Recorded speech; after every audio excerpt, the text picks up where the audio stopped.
Hello, everyone. My name is Matthew Frailey. I'm the CEO of BreakpointTrades.com. We've been bringing you advanced technical analysis, market commentary, trade ideas, and many mechanical trading algorithms like you see here since 2003, over 20 years for individual traders and professional institutions.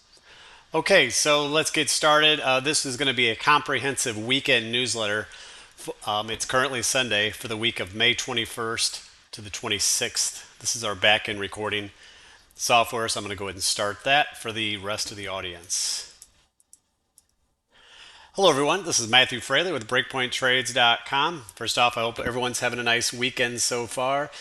It's Sunday midday, about 12 p.m., and this is the weekend comprehensive newsletter for Sunday, May 21st, 2023. As you can see with the table of contents at the top, the newsletter is divided into 9 major sections. If you happen to be new to Breakpoint Trades, these weekend newsletters in particular, I mean, really all the newsletters, but the weekend especially, are quite comprehensive, longer than normal, around 40 to 50 minutes or so on average.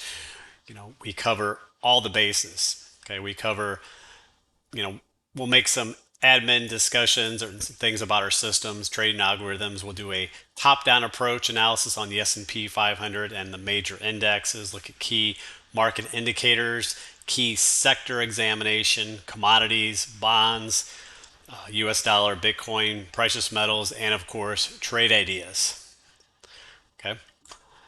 Anyway, the I did add a few trade ideas, but one thing to note, guys, and there's a few things I have in my text here, I had trouble finding good objective long setups. So perhaps that's telling us something about the market. Usually, whenever I start not seeing good long setups pop up on my scanners, usually the market's close to some sort of pullback consolidation.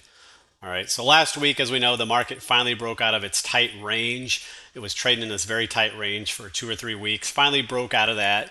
Now the S&P basically tagged its major resistance area around the 4200 area, and logically pulled back there on Friday. Remember, Friday was options expiration. Usually, options expiration is weaker historically, but last week it was up. So for the week, the S&P gained 1.65%. The Nasdaq continues to lead. It's a few of these big cap stocks holding up the market. So Nasdaq was up 3.5%. Russell was up about 2%. Also, out of the 21 sectors we follow, 11 were up and 7 were down. So it wasn't a super broad-based rally. You know, as when you see broad-based rally, you'll see almost all the sectors or all the sectors up, and that wasn't the case. U.S. dollar continues strength. It was up 0.6% for the week. That caused pullback into precious metals. And the bonds, TLT 20-year bonds continue to sell off. 10-year, 30-year Treasury yields continue to fall. Some of the key takeaways. Like I said, the market is clearly in an uptrend. Price is king. That said, there are a few. The market continues to be led by a select number of stocks carrying this market up. And that is not sustainable long term unless we start seeing more participation. Okay, so it is something to watch. You can clearly see this in the breadth indicators, NYAD advanced decline, new highs, etc., which I'll be showing you. Another concern at the moment is the lagging high yield corporate bonds, HYGs, the ETF. They move pretty much lockstep with the S&P, and when you start seeing divergences, that can be near market flexion. So those need to strengthen if the market's going to hold up here. And we've seen a nice correction in the precious metal area. Short term, they may be a little oversold for a bounce, but we did call for a nice correction several weeks to a month ago, and that's playing out. Energy stocks also got a little bounce last week. And some news items this week. PMI on Tuesday, FOMC Wednesday, PCE Friday, and of course the damn debt ceiling shit that we're dealing with. At the bottom here, I got a couple links to these KISS tables, KISS STS tables. I have a Google spreadsheet with just a condensed table, and I have the main STS tables where you can check hundreds of ETFs, stocks in the S&P 500, Nasdaq, etc. Very useful resources to get an idea of where those might be suggesting a swing stop that may or may not be useful for you. Okay, let's go ahead and get started here. So again, item number 2 shows the index sector table, what transpired last week. And quite honestly, I already covered most of this in the commentary here, but you can see slight consolidation pullback on Friday to be expected after a nice, 2-day rally before that. For the week, the indexes ended up nicely. Again, we continue to see the strength in the large cap tech stocks. Okay. Again, the more sectors for the week were up for the market, but again, there's still quite a few red here. Retail, consumer staples, real estate, and healthcare, drugs, utilities. Strength, of course, in the banks, financials, and of course, technology, semiconductors. US dollar 0.6% for the week. Crypto mostly up for the week. Commodities were kind of mixed. You had strength in the and energy area, but general weakness in agriculture area and of course precious metals, which we've been expecting. And as far as the bonds and interest rates, 10-year, 30-year yield up, 20-year down. Next, item number 3 shows the economic news calendar, which I already discussed, guys. FOMC, GDP, PCE, and of course the debt ceiling. All right, let's move on. Item number 4, this shows you one of the condensed tables to the KISS trend systems. Again, this is just a condensed table that I made in Google Spreadsheets, which I provided a link in the table of contents. But again, this is just a small sheet, kind of an easy way to, look at this. Quick glance, see what's flat, what's long. Some of these have been pretty fantastic, like Meta. It's been able to raise its stop 22 times. And a lot of again, most of the major indexes are long with trailing stops, except for things like IWM, etc. But the other STS tables show you hundreds of other stocks. This is just a condensed list. Next, image number 5. Here's the KISS trend system for the triple Qs, NASDAQ 100. It went long back here in basically mid-March, March 13th, I think, right here. And, it was long previously from January until early February where it stopped out. But, market didn't pull back too much and it righted itself and went back long. It's been able to raise its stop, smart trailing stop, 3, 4, 5, 6, 7 times, currently at 319.40. Next, image number 6, here's GDX, gold stocks. They were long from early March 10th there, and they hit their stop early last week, as you can see here. Okay, maybe get a bounce up here now. I don't see this going back long for a while. Okay, next, Trevor 7, here's Meta. And system's done amazing on Meta. It went long back here in December or early December, late November, and it's been on a raise and stop something like 22, 23 times. Next, Trevor 8, here's Apple, Crapple, same deal. This went long back here in January, and it's been able to trail its stop up nicely, protecting those profits, helping you avoid a market crash if we ever see one out of the blue. Okay, so that's just a view of some of the KISS systems. Again, you can access those via the STS tables. Also, my Google spreadsheet, you can access some of them.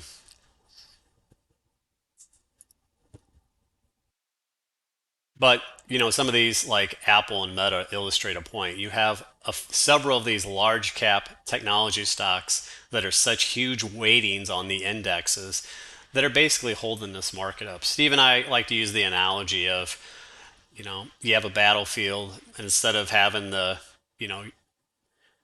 your group of soldiers on the field fighting for you, you have the generals in the field fighting, and let's be honest, it's not sustainable. So we'll see how long this can last before some problems start to occur. Let's go and jump to the major indexes. Chapter 9, here's a daily view of the 5 key major indexes. The Dow is at the top. And we don't discuss the Dow too often. It's 30 stocks. It did the best last year. It's doing sort of the worst this year, more sideways than anything. The S&P right here, again, it's took out a slightly breached a little horizontal resistance last Thursday, a little consolidation on Friday. There's still an unfilled open gap back here in August of last year. It was almost filled on Friday. Here's the NASDAQ. As you know, this area has been leading. You can see it busted out through these resistance areas last week, consolidation day on Friday. And the Russell at the bottom, did manage to defend this support level from early May, which I said was critical. Little pullback on Friday. Next. Moving on to the bigger picture, so chart number 10, here's a quarterly view of the indexes. And I show these because, you can see the beginning of that bull market from early 2009 after the 2008 bear market. Basically a class off, blow off into the bull market there. You had the typical nice uptrend for the bull market, which you can see here. And then you can see how that uptrend literally doubled. The slope doubled here. Classic blow off move of that previous bull market. And that ended in late 2021. We had, of course, the big correction in 2022. This year we're up nicely. Again, you can see I talked about this late last year, October, where the quarterly charts, again, each candle is 1 quarter, so 3 months. There's 4 of these in a year.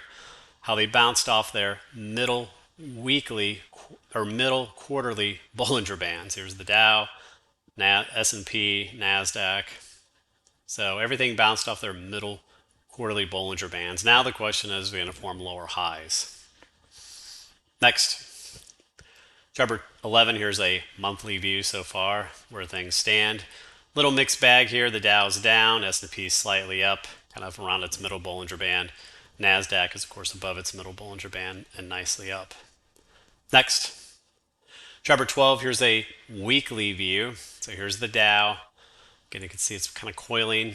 S&P, NASDAQ, they're just uptrending in these channels. Really not a lot to say. The Russell at the bottom has been trying to defend this lower area of this coil.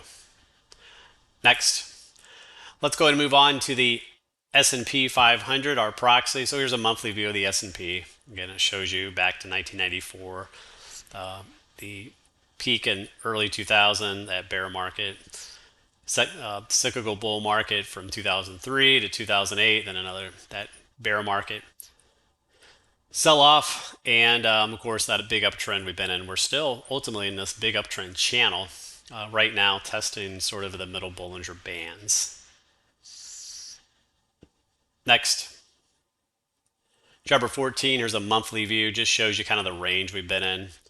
So this is also a guide. One of our targets could be rallying up to this top of this range sometime early this summer. Next, chart 15, another monthly view, shows you the same thing. This is a linear chart. Again, a lot of times bear markets are always ABC type. So I'm kind of wondering if again, this would be still under the bear case where this is some sort of decent rally, wave B of the bear, and then we get another sell-off later on to finally complete the bear market. Again, there's quite a few people that think we're in a bull market again, we're going to go to new highs. Not sure about that, or I could see more of a sideways. It just depends, but it's going to be interesting to see how all this plays out. And of course, we're going to be entering the summer doldrums. Next. Just ready? Okay, next. Image number 16, here's a weekly view of the S&P 500. Again, no changes, obviously. We've been in this uptrend channel. We put in that trade low in October. A lot of technicians called that. We had a nice fifth wave decline there, divergence. Everything was set up there, kind of washed out. We've been in this choppy kind of uptrend channel since. So one potential target over time would be the 38%, I mean the 61.8% fib retracement from the all-time highs to the October lows, up there around 43.25. It's upper channel line. Longer term, we'll be watching also this trend line on the RSI. A breach of that would really get me very cautious and likely swing short. For the next, chart 17. Here's the KISS weekly chart for the S&P. Normally we don't show the weeklies. The STS tables have all the daily KISS stuff. This is the weekly version. One of you guys asked me to update it, so here you go. Again, stop is still fairly wide on this thing, way down there at 37.60 roughly. So still quite wide versus, the daily. Again, if we're in a, if we were sure that we were in a strong bull market, then a weekly chart, would be decent to use, especially for 401k type plans because you get, okay, hopefully I can start here again. My kids were being super loud. I had to have them quiet down. I don't know if you guys heard that. But again, this is the weekly KISS system. Like I said, trailing stops still pretty wide on this, which would you expect. Again, more of just an interesting thing to watch right now. If we're in a strong bull market, which, we're clearly not, then I think the weekly is pretty good for 401 type IRA systems where you really don't want to do much changes. You want to kind of sit back and, let the trend go. But, in more areas where the market's more volatile, I may, elect to use the tighter dailies. But you can see where this is. And this also, and this system still did pretty well. It got out of the market in early 2022 there. And it stayed out for a lot of 2022. It did get back long a couple times and actually made money. Got long there in July, and then it got long here in January. And it's still been long, just given a wide stop. These other things here are just some reversion to mean type systems that I added onto here that don't really have anything to do with the KISS system, but you can see gave you some pretty nice shorts and longs. Next, chart 18, here's a daily view of the S&P. Again, we put in that trade low back in October, and we don't have it marked in the chart, but you can clearly see the 5 waves down. Wave 1, 2, 3, 4, 5. You had MACD divergence. So draw that in. Again, as I always state, guys, and just from an educational standpoint, whenever you have 5, you can count 5 clear waves on something along with divergence, that almost always gives you a very good trade low or a trade high, depending on which way it is. These are very good patterns to note. Okay. But so not surprising that October has put in a decent low because of that 5 waves and divergence. Since then, we've just been, chopping around higher. Again, not a lot's changed, guys. We broke a little bit out of this range, and you can see we got into this horizontal resistance zone. There's an open gap from back here in August at 42.19. We didn't quite tag that on Friday. We got pretty close though. We got to 42.13, so that may be close enough for government work. Let's be honest.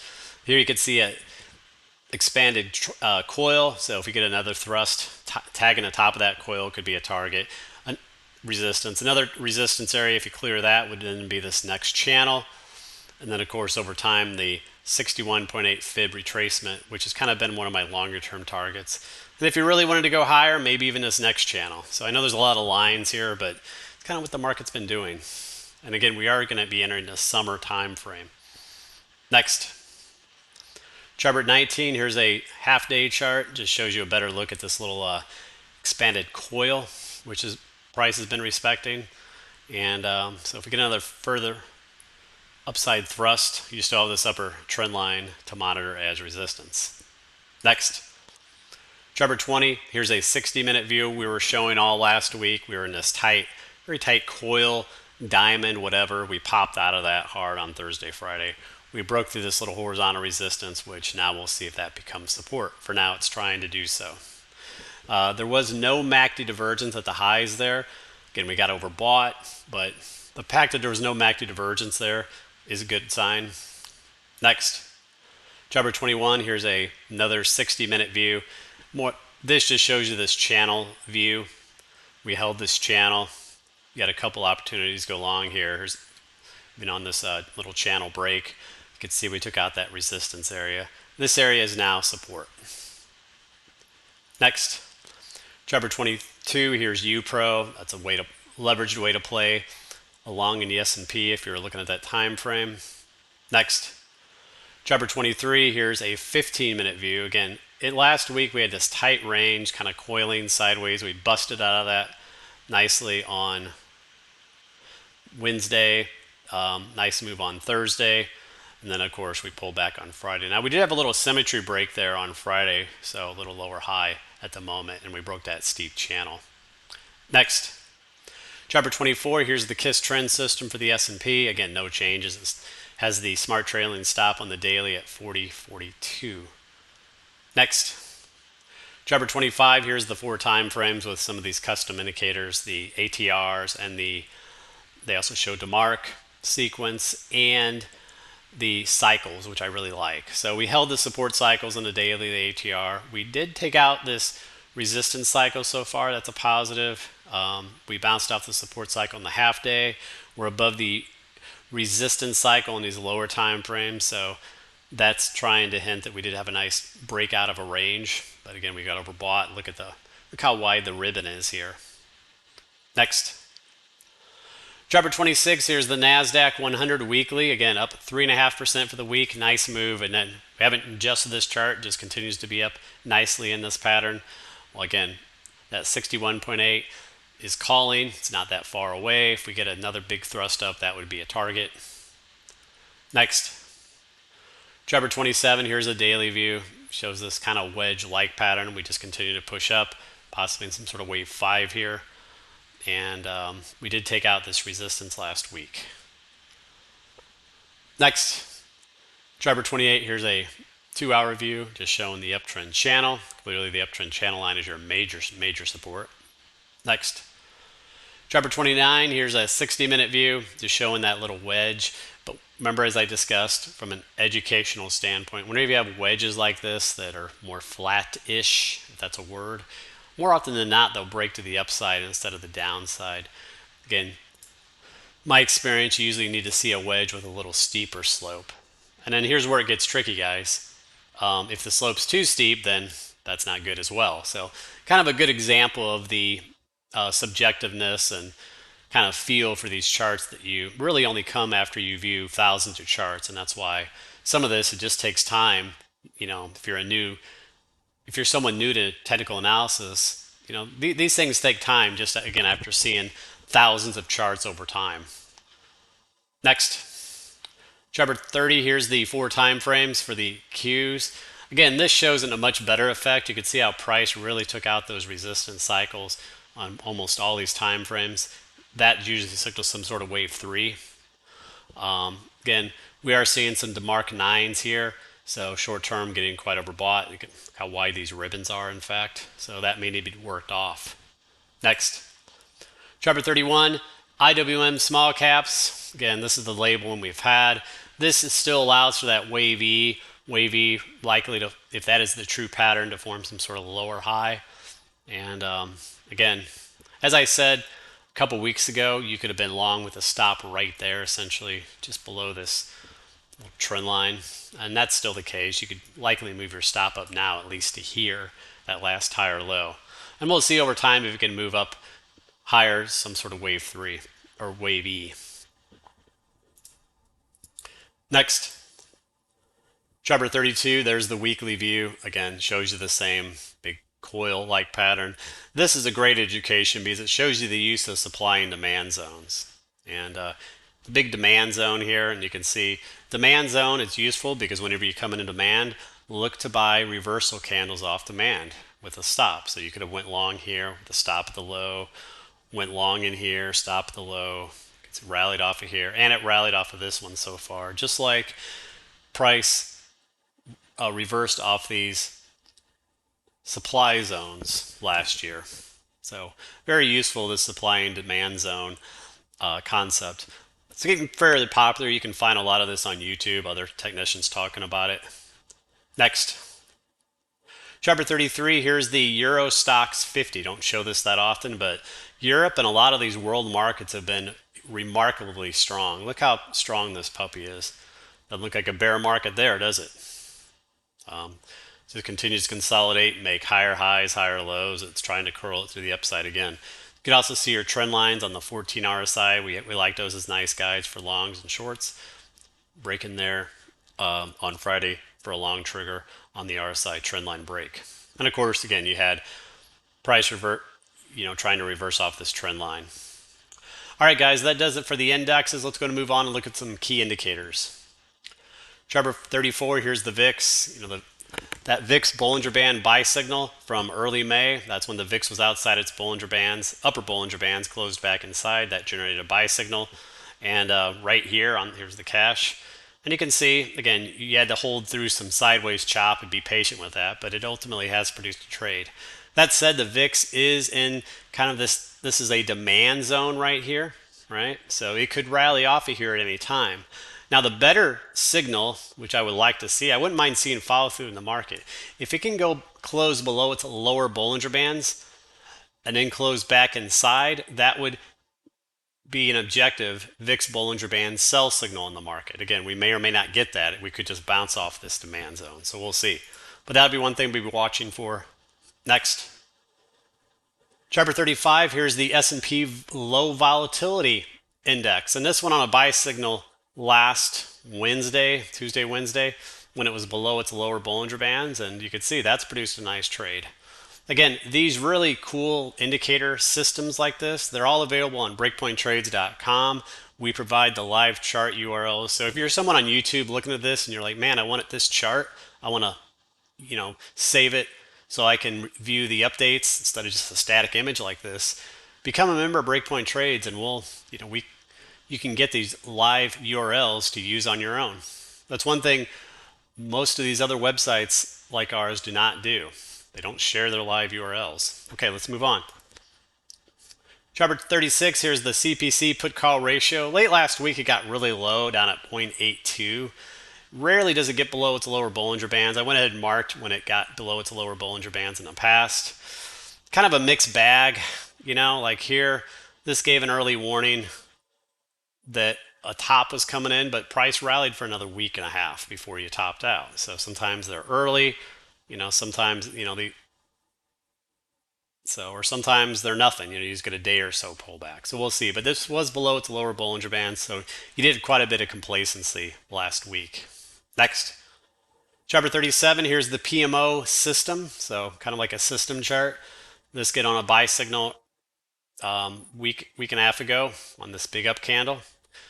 And price is now, or the indicator is now above the 66 area, which if you read my rules here, a move now below the 66 would be a sell.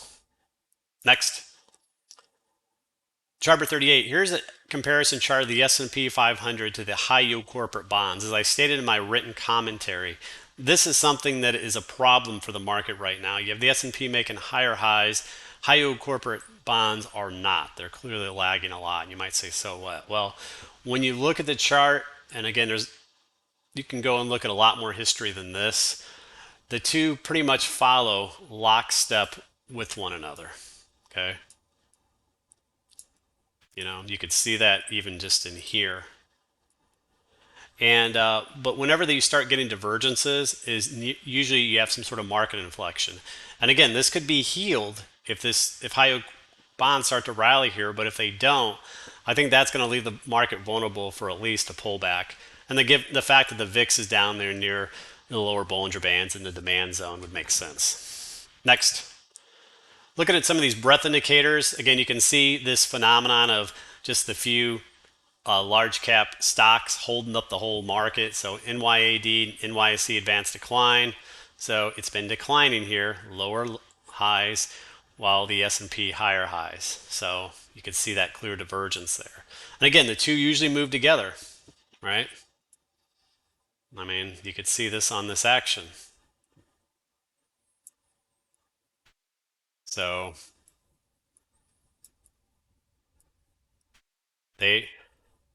clearly right now they are not following each other. So to me, that is a cause for concern. Next.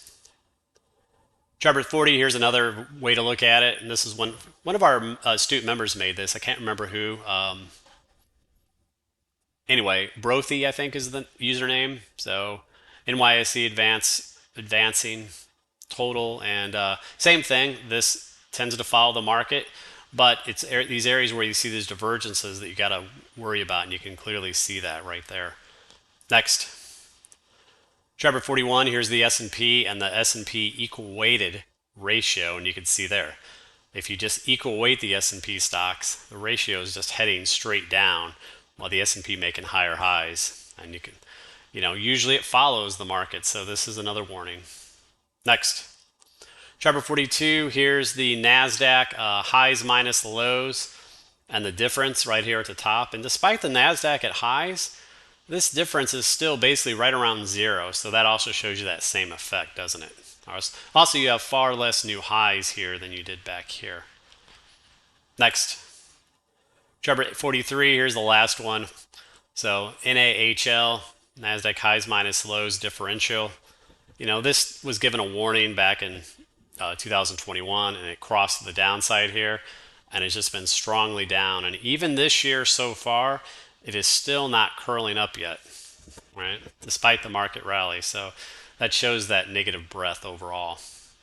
Next, let's go ahead and look at market sectors. So chart number 44, here's XLK technology. Again, this has moved up nicely in this wedge-like pattern. We've had this drawn for weeks and weeks.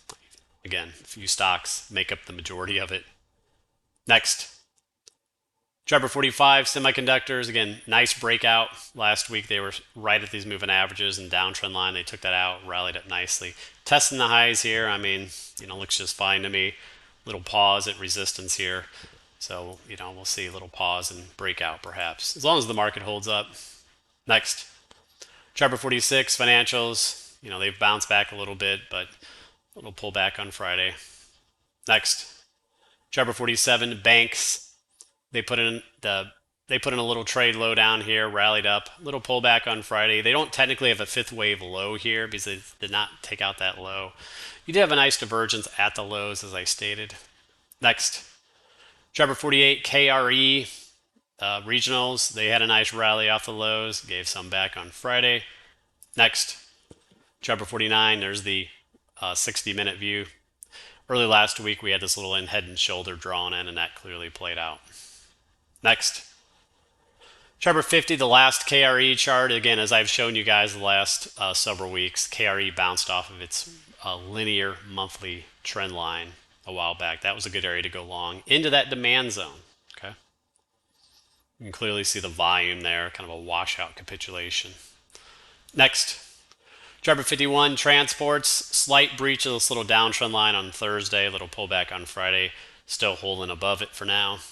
Next, chart number 52, XLI industrials, up on Friday and then stalled at that resistance. Clearly a nice coil is forming here. That's the pattern to watch so far. Next, chart number 53, here's the weekly view. You can see the coil here, but look how overall strong this sector is. Hell of a recovery from the October low off that 200-week moving average as well. Next, chart number 54, utilities. Overall in this big coil, again, money's been rotating out of here. This has been a safe haven, so it's been pulling back. And of course, those interest rates going up. Next, chart number 55, materials, trying to hold this uptrend line, rallied off of that area. Remember I said last week you could have went long this with a stop essentially right at that low. Next, chart number 56, real estate. This has been weaker, not surprising.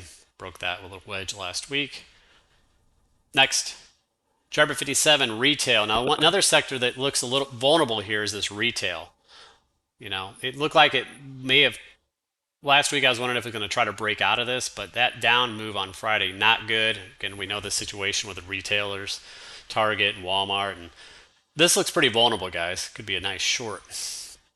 Next, chart number 58, XLE, energy. I pointed out this trend line. So far, price has rallied off of it. Still below its 200-day, 50-day moving average, though. Be aware of that.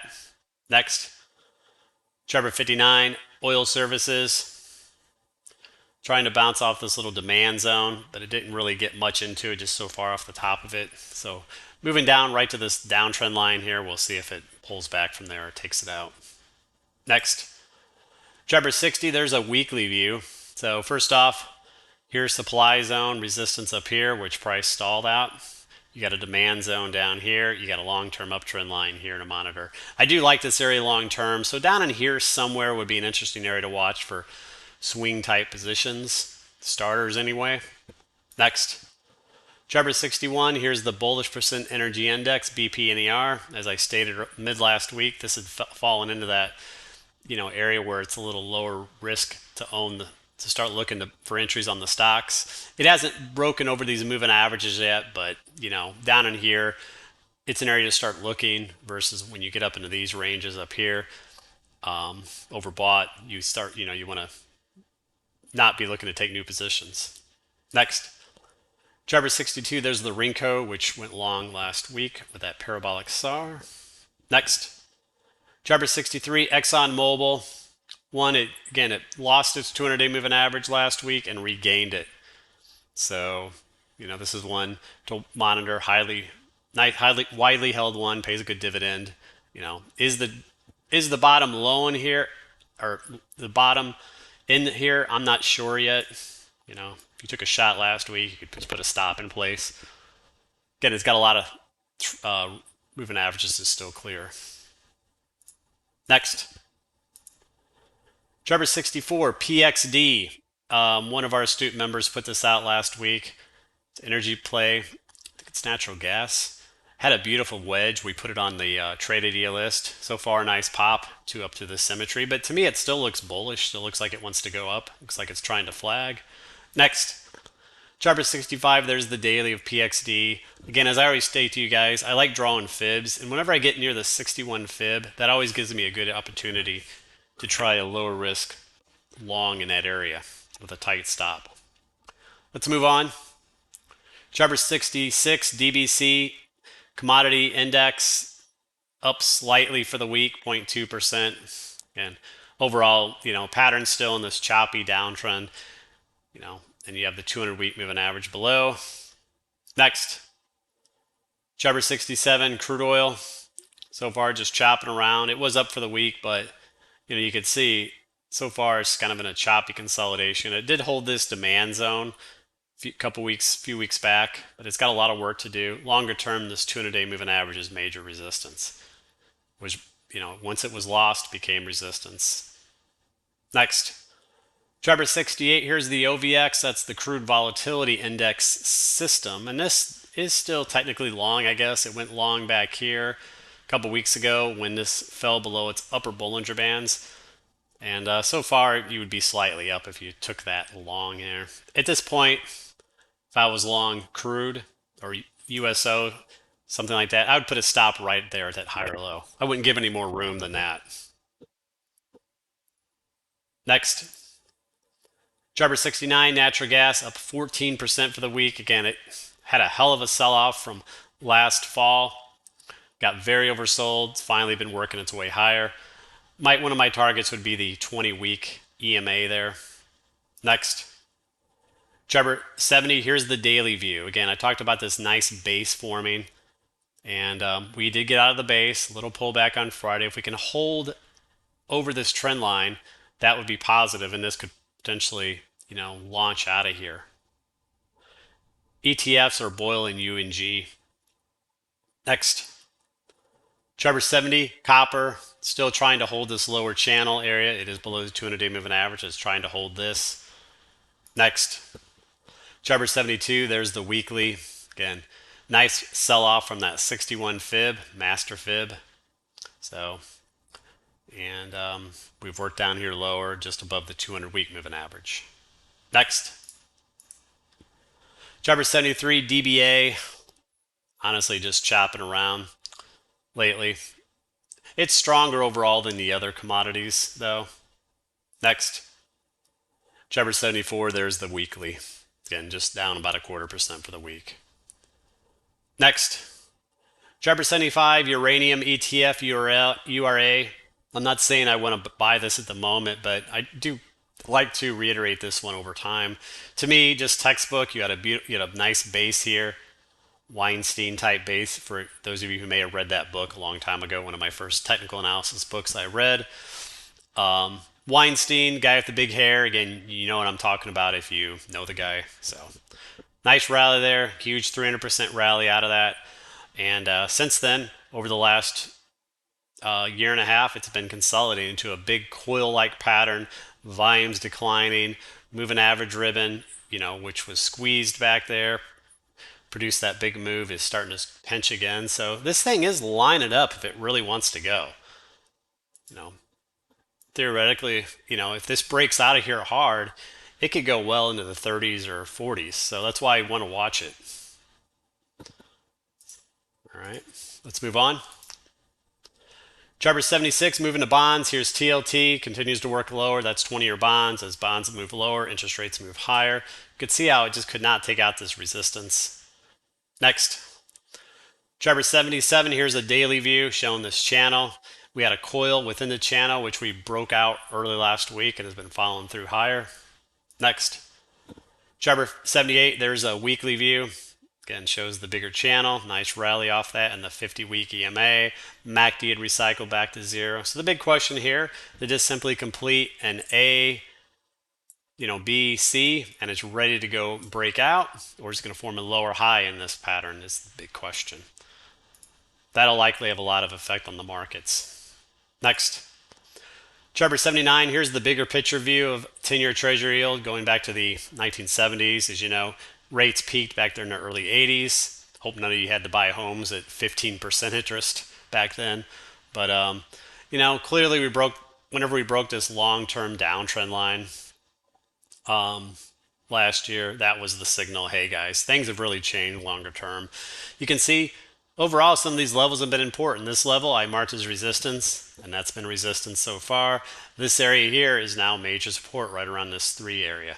Over time, I do think this could eventually move quite a bit higher, maybe up to the 5s. I mean, kind of has a flag look ultimately, doesn't it? Next. Chart 80, here's the yield curve. Again, as you know, this has been negative since, early 2022. I know CNBC, they keep talking about or making fun of the recession. They're like, everyone's talking about a recession's coming and it never comes here. It's always 6 months away. I still think we're going to see something, guys. This is still strongly negative. And it's interesting, whenever you look at what's interesting in the past, whenever the yield curve was negative and then went back positive, usually that signaled a market down move, or the market, it was still early in the bear markets, as you can see. Right, here's 2000. The market had just started pulling back. Here's 2007. It was before the bear market. And so this one's been interesting. We had that big sell-off last year, but this never did go back positive. So when this does go positive, will that signal the next part of the bear market? And we'll see. Next. Chart 81, here's high yield corporate bonds. As I stated, high yield corporate bonds have not been keeping up with the S&P. This needs to change, guys. Otherwise, short term, we're due for a pullback likely. Next. Chart 82, Bitcoin broke this coil, as you know, a couple weeks back. It still looks overall weak. Next. Moving on to the dollar, chart 83, US dollar. The dollar did indeed defend this demand zone, rallied off there, took out the downtrend line, 50-day moving average. So it did get out of the area, a little pullback on Friday, but it has been short-term uptrending. Next, chart 84, there's the weekly, again up about 0.6% for the week. Next, chart 85, there's the monthly view. Just haven't shown this for a while. We had showed a potential 5th wave high mid last year, right near the October lows, and that played out, didn't it? Next, let's move to precious metals. Chart 86, gold, weekly view. Gold down 1.9%. Remember when gold is up here at the highs, we were looking for a sell-off because of the seasonality. Gold tends to be weak seasonality-wise from about early May to early July, and we are at resistance. As I stated, I do think I am super bullish on gold long-term, so I've welcomed this pullback. I do think later this year it's going to bust out of this pattern hard to the upside. Again, I could be wrong, but that's my thoughts at the moment. Next, chart 87, here's a monthly view of gold. Again, kind of illustrates just what I drew to you.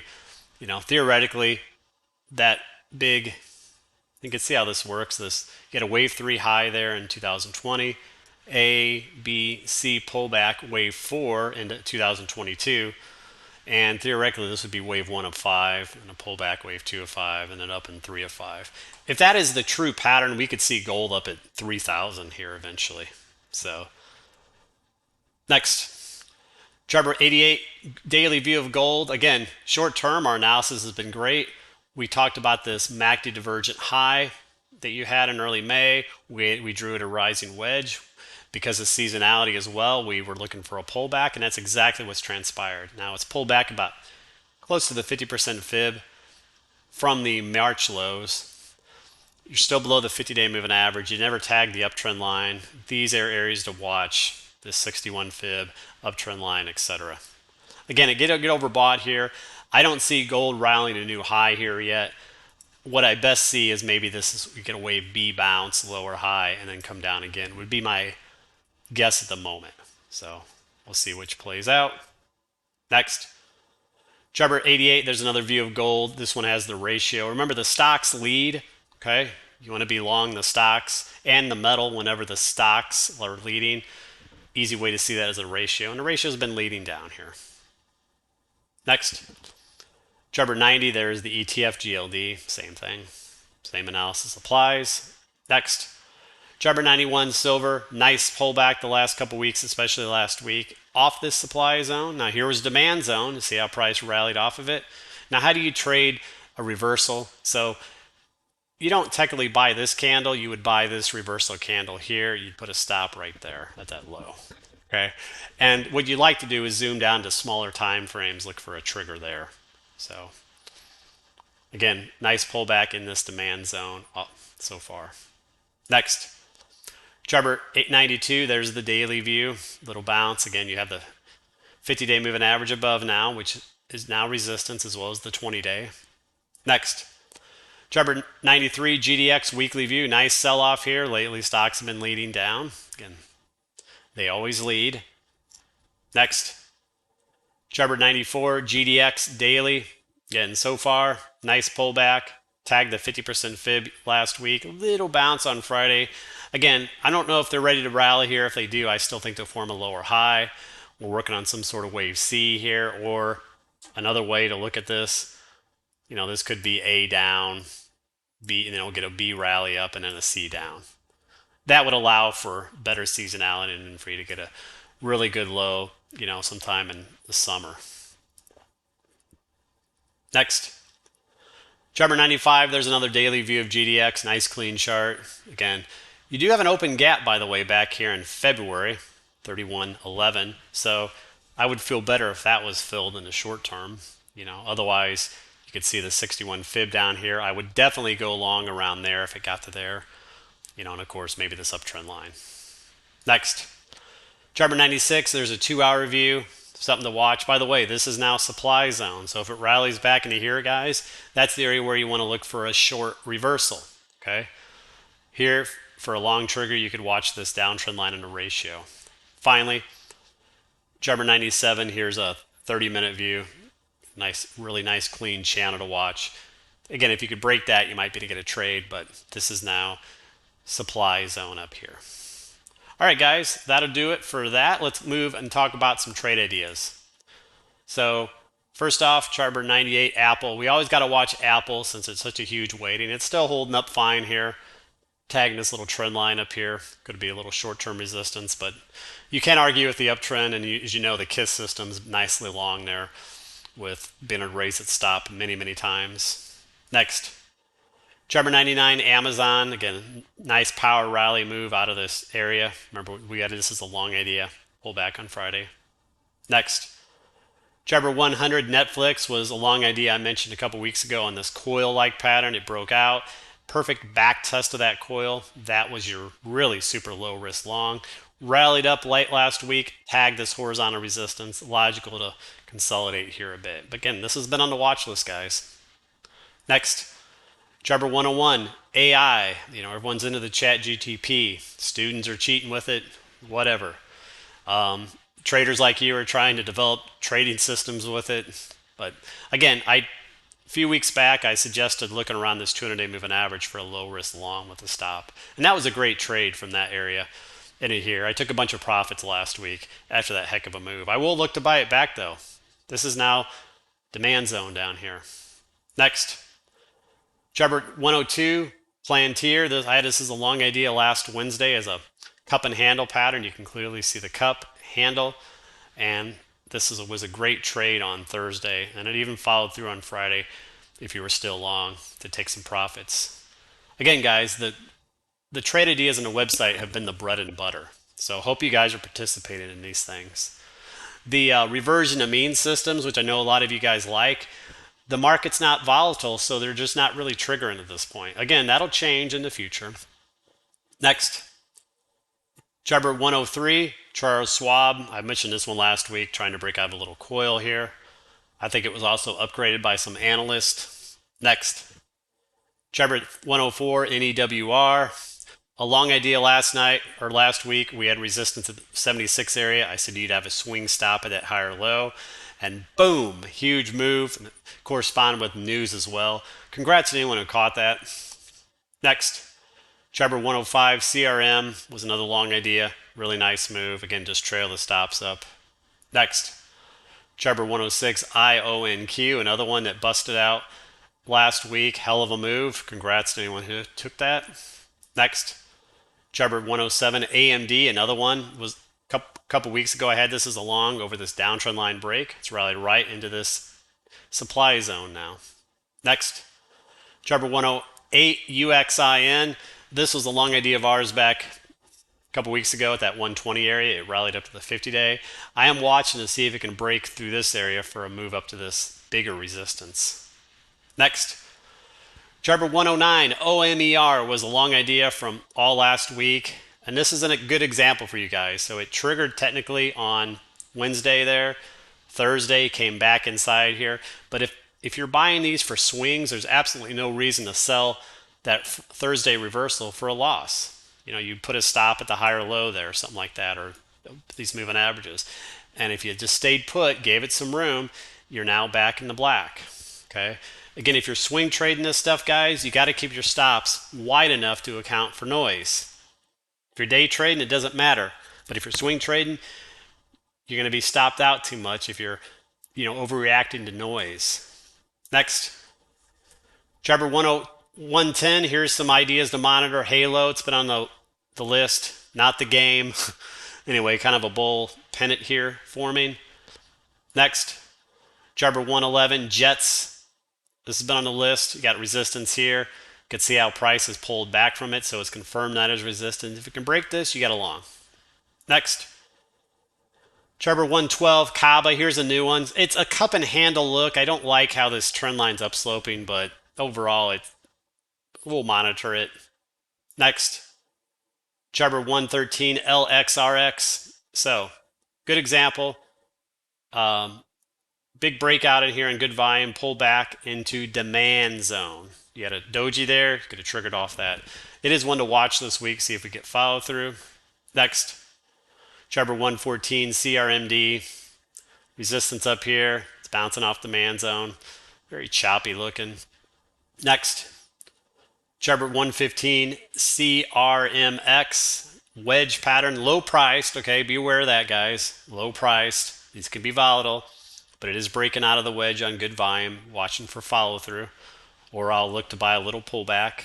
Next, Chart 116, Cano never broke its trend line, still monitoring this one. But guys, I want to, some of these new ideas here are sort of subpar or average at best.